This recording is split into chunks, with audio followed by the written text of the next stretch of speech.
Hey, good morning, everybody. It's a little bit of a rainy day, so we are on my porch again with my very cool, super cool ferns in the background. I'll show you some of the other ones that are growing. Pretty cool, huh? Well, considering I've never been a green thumb, everybody's wildly impressed in my family, especially because they do.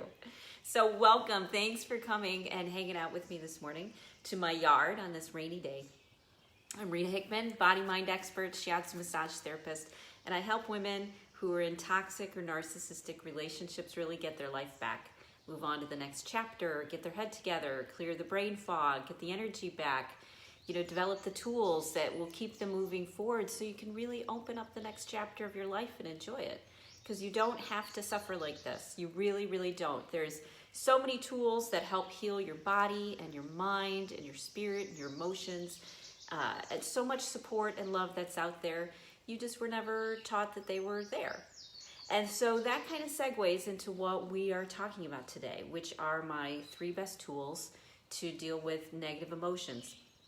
Now, when you were a kid, more than likely, many of us, when you had something that wasn't appreciated or an emotion, anger, hurt, frustration, guilt, whatever it may be, you're probably on this live stream because at some point in time in your development, and remember your brain develops until you're 28, so that includes being in your 20s, you were told that you had to suppress your emotions. You had to push them down, you had to lock them down, that they weren't valid. And it left you open to all sorts of other crazy things, maybe other narcissistic relationships or abusers or domestic violence or bad choices, bad crowd on how to cope with how you feel. Lou Reed, who is a musician who I really like, he would talk about how, when you come from that environment, the first thing that makes you feel like you belong, like you're valuable, is the one that you stick with. And many times, if we're coming from a difficult situation, then our options of where to get acceptance and kindness are pretty limited to some pretty nasty situations. And we end up learning how to tolerate a lot more than we should. And that's probably how you ended up in the situation that you're in now, healing from a narcissistic relationship. So in reality, when you were a kid, then when you had an emotion, this is what should have happened. And since you can't, you can go back there in your mind, you can go back in the quantum field, you can go back in all sorts of cool, interesting ways, but you're never just going to be that little girl again. You're never going to be able to go directly back to that moment. Although, who knows? Science and physics are pretty cool. Time travel might actually happen. I don't know. So this is what should have happened when you had an emotion. Okay, so let's say you felt angry. You felt like your boundaries were violated. You felt like uncomfortable because you were being asked to do something that that you weren't sure of, or that you were frightened of or insecure around, and you were told to not have any emotions and to be happy, but you should be happy about it. You should feel good about it. This is how you should feel about it. So when you have those negative emotions and you're told that they're wrong or bad, or it's not safe to express them, what happens is we take those emotions, that energetic pattern, in our nervous system, and then also the chemicals, and we suppress them down, and they get lodged somewhere in our body, this pattern of interruption in our nervous system that says, whoa, stay away from here. And then that pattern of interruption and those chemicals start to make your body more toxic, especially that area where they're around. And that's how we end up with more physical issues, because that's where we hold our stress. That's where we hold our fear and our trauma. We hold it in our bodies. That's definitely one of the places that haven't been dealt with. So many times in therapy or psychotherapy, the biggest focus is the mind, right? Is the brain. What they don't focus on are the memories that are trapped in the body. Now, some therapies like EFT have been really helpful, but I tend to need things which are different, which are more physically based for me.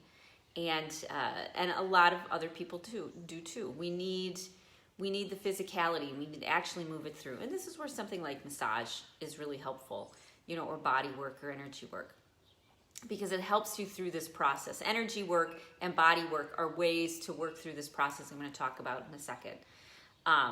They're a format, and you can actually use these formats. They're really, really wonderful as part of this process, because sometimes it takes something deeper. You can't just do it in your head.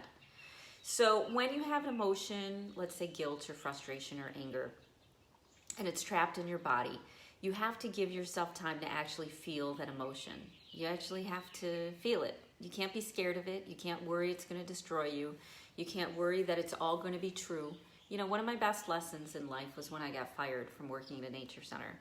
And there were these things that I was being accused of. I was in a management position, and I wasn't a very good manager because I didn't understand management well. And so these things were being put on my plate about how I was a bad person. They took my bad management skills and interpreted that I was a bad person, and that, you know, I'd done all these things wrong. And the neat thing that happened around that was, as soon as they said the thing that I was scared of, I was able to look at it and say, no, that's not true. That's not true at all. But I needed to hear it. I needed to have that experience so that I could be like, you know what? No, I'm not an evil, twisted, horrible human being, or, you know, whatever I'm feeling right now. That's not true. So it gave me, you know, a way to face it with confidence. So all those things that you're frightened of, those words, those phrases, what if they're true? That's what's been keeping you stuck. That's what's been keeping you from allowing yourself to feel these things, to detox, physically detox the energy pattern and the chemicals out of your body. So when you have a negative emotion, 3 things you need to do. 1, you need to eventually feel the emotion. Now, as you know, that can take people decades if they want to. You can hold it off indefinitely, but it's best if you do it as soon as possible. It's best if you do it while it's happening, or later that day, or the next day, or the next morning, or that evening. It's important that you give yourself time to detox that emotion, guilt, fear, insecurity, frustration. Not just blow it off and protect it even more, but to sit with it and feel the physical feelings of sadness. Feel the physical feelings of insecurity, and notice where you feel it in your body. You know, some people are so many, not just some, many people are so disconnected that they can't even feel it in their body.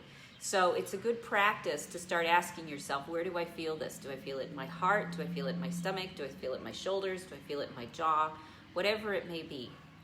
It's important to kind of recognize where you're feeling it and let yourself be with it. Let yourself feel the sadness, the physical sense of sadness. Now, that can be hard, as I said. It can be hard to face those things, because what if you get trapped? What if they're true? What if all those things that you're scared of are true? Maybe you are no good. Maybe you can't do it. Maybe you won't figure it out. Well, I'll tell you something right here. Without detoxing the emotions, that's what will keep you stuck. That's what will keep you trapped. It's only by not being afraid to feel sadness in your gut or your diaphragm, to feel choked up in your throat or your heart. It's only allowing yourself to feel it that you'll be able to evolve and move forward. So that's step number 1. Give yourself time to feel insecurity, pain, guilt, frustration, whatever it may be. And you can do it. I like to do it every morning. I spend time doing this sort of work. Feel it. Let yourself be with it. Okay?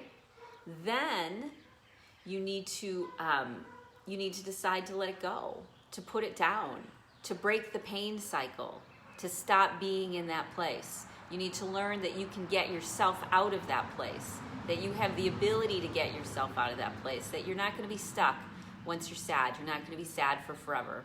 You're going to feel it, and then you're going to have things that help pull you out of it.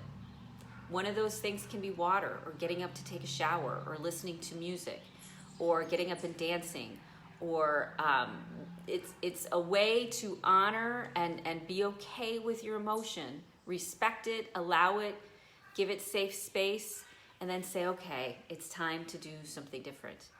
So you give it time to love it and honor it, be compassionate with it, give it the parenting that you never got, the support and acceptance to feel it that you never got when you needed it. So that step 2 is honoring and respecting it and loving it. And that step 3 is replacing it with something different. Replace it with dancing. Replace it with exercise. Replace it with eating a lovely piece of really high quality chocolate. Replace it with putting your feet on the bare ground. Replace it with something. Replace it with a better reality, a better version of reality. That, yes, you temporarily feel sad, but you're not trapped and stuck in there forever, because every day is a new day with hope and possibility. Yes, this is difficult and it's painful, and you're going to carry it around for a long time.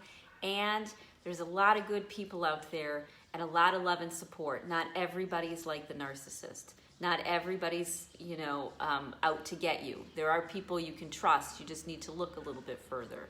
So these are the things that you have to start planting in your head. You feel it, you honor it, and then you replace it with something else, a new thought.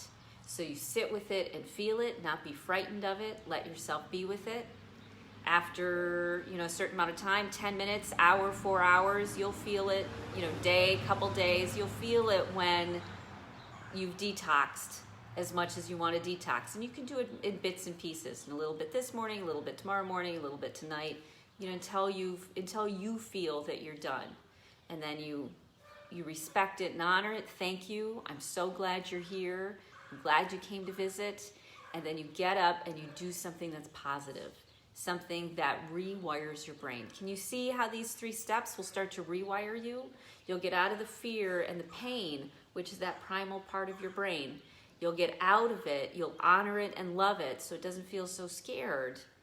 And then you're giving it a more mature reality, a more mature, balanced point of view. Okay? You're actually helping that part of you grow up. You're helping that part of you integrate back into your brain and back into your body. You're not saying anymore, you're bad, I want to keep you away, I don't want to feel you, you need to go over there. And you're also not saying that you're not staying in the pain, in the anger, because that's still in that fight or flight. You have to use tools to get out of that sadness, to get out of that anger, and show yourself that there's another reality. There's another reality with ferns and chipmunks and peacocks across the road and turkeys in my backyard. And there's a whole other reality that's out there that you can't see while you're in that pain, while you're sitting there with it. But you're not going to get rid of it. It's going to keep controlling you and manipulating you until you actually feel it and release it and love it and parent it. Okay? So 3 steps. Sit with it. Let yourself feel it. Honor, respect it. Don't give it any crap for being there. And have some tools that help pull you out of it around you. The strategy, a plan. And then do something different with positive mindsets, positive people you're talking to, listening to a video, listening to a seminar, reading a really great self-help book, something that makes you feel that there is more than that pain. There's more than that anger. You have to be with it, of course, and then you have to expand your mind. You have to add another chapter to your book. You're not replacing the chapter, you're just adding another layer. A layer that says, yes, these feelings were true and they are true, but that's not all there is. There's so much more, okay? So, homework assignment today, I want you to practice that. I want you to give yourself some space. And the best way to practice that is when something irritates you or frustrates you. Something small. Don't do something big, do something small. And start getting good at practicing doing this, practicing going through this process, okay? So that's it. And if I suggest to you that you look for the Healthy Mindsets to Cope with Narcissists. It's a Facebook group where we're all getting together and supporting one another. Great information, positive ideas, compassion, support, love, all the things that you've been looking for. So find that page and join, and if you've already joined, invite other people to join that you think would fit, because it's important that we all pull together, because this is one of those tools and resources, right? Getting together with positive people who think differently, who are ready to move in a different direction.